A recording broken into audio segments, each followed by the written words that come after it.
Greater Good Radio. Connect, learn, heal, and grow. I'm at the Hawaii Executive Conference. Dwayne Carrizo just took it over. You're going to a rebirth of the whole thing. It wasn't just going to be, an expensive weekend where everybody goes and tells each other how great thou art, that kind of thing. He wanted to do it with in purpose, and so it was all about rediscovering Hawaii's soul. So Karen and I go over. I'm running Hawaii News Now, and it was by invitation only. And I knew Dwayne and a lot of the other people, and so I went to go, not knowing what it would be about. Karen and I just got married. This was in October. And so then they asked me to be in a room in a meeting, and in the room was Dwayne and Keith Amamiya, ironically enough, Mike Akane, bunch of guys, 5 or 6 guys. They say, look, we have a real belief that part of rediscovering Hawaii's soul is the athletic department needs to be a lot better, and we think you should become the AD, and we can make that happen. So I was at Hawaii News Now. There was no talk of selling Hawaii News Now. I was having a good time there. I liked it. But all of a sudden, they brought me back. So, make a long story short, Karen and I agreed. My wife said, as long as I don't have to go to volleyball games on Tuesday nights or whatever, that kind of thing. So I tell them, yeah, okay, I'll resign. I'll take the athletic director on if this is all part of this leadership thing here for Oahu. Huge pay cut, huge responsibility. And so in the interim, I actually get on an airplane on my own expense, because they said they had to work it out with now former President David Lasner. I figured these guys could do it. I think Lasner was even at the conference. And I went up, and they wanted to find out if there's any chance, and part of this whole thing with the expansion of Hawaii, who was in the Mountain West football, only Big West could possibly get into an expansion of the Pac-12, because there was rumors about that. This is all before the conference realignment started. And there was some potential, they thought, could we possibly get in? And so I went up and I conducted 3 meetings, one with the former athletic director, Dan Guerrero, at UCLA, the dean of athletic directors. Sat down and had a meeting with him, and that was in that meeting that I learned that the possibility that the LA schools could defect.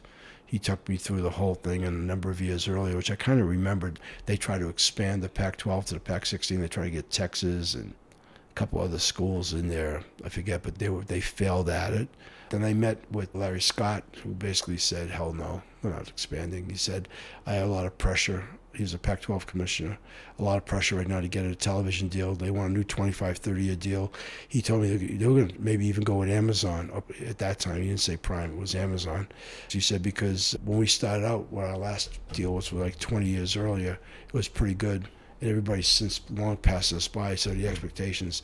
He said, candidly speaking, this is the cold call. He says that we're going to split the money, man. We're going to split it 12 ways, not 14. And if you guys want to come in for no money, if we had a way to do that, we'd tear it down maybe in a decade. It was like a bad deal. Like, in other words, get out of here. But they had me. The third one, I'd rather not say the name, but I met with a university president. And his words to me were, he said, look, I met with you out of respect. Because I told them all, I have no formal authority. I'm here representing a group of businessmen in Honolulu who want to support the University of Hawaii, and they've asked me to be an emissary, if you will, to kind of just do a feasibility. So that meeting didn't last long. It was very cordial, maybe about 15, 20 minutes. I had to fly in to see him for that. He just said to me, I got 2 words for you. He said, wrong president. He said, I'm going to tell you that right now. It's a president's game. This is a president of one of the Pac-12 schools. So good luck. So I wrote up this report. I came back and I reported to these guys. They then asked me to share it with Matlin, the athletic director, and David Lasner. I did. I still remember them being shocked, like, well, how do you know all this stuff? Because the report was detailed. I gave them a lot of information. And I'm thinking I'm doing it because I'm talking to dead man walking. Lasner's, I got no problem telling him this because he's going to leave. I now know what I'm headed for, and we'll see what we can do about that. So I do that. And a couple months go by after Karen and I agree that I'm going to be the AD, and I'm thinking I'm going to resign from a place I love and was doing well at, but in the back of my mind, this is my destiny. It just felt like this was the leadership challenge, right? So then one day I get a phone call saying Admiral so-and-so is in town. He's here. He's been watching you on TV do your editorials. He really wants to meet you, and we really appreciate he wants to host you on his barge. And I decided, okay, it's the Navy. I'll go. I'll be polite. So I go to this thing, And the only other guy there is Dwayne Carrizo. So we go out on the Admiral's barge. We have a nice conversation. I've not talked to Dwayne since October. You mean just three of you? Well, whoever was driving the barge and whoever Wow. serves the food. Yeah, we're on his barge, right? So we have this whole conversation. And he took us around, showing us all the things he wanted to do.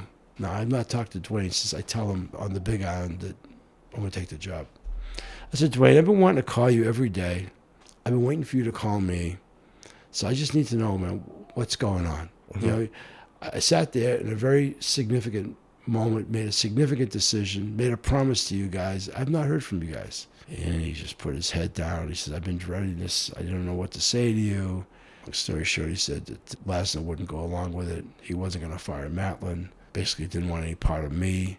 Didn't, like, you know, I can't say, but Lasner and I had tense moments to begin with anyway. There was always a certain amount of tension. But anyway, it was like flat out rejection. We just didn't know how to tell you that because you were so willing to do this and give up everything. We're so embarrassed, you know. It was like that. And if you know Dwayne, it's hard for him to admit that because they were so convinced. And so that's how I found out that UH wasn't going to happen, at least by going back to be athletic director. That was a little bit more than 6 years ago.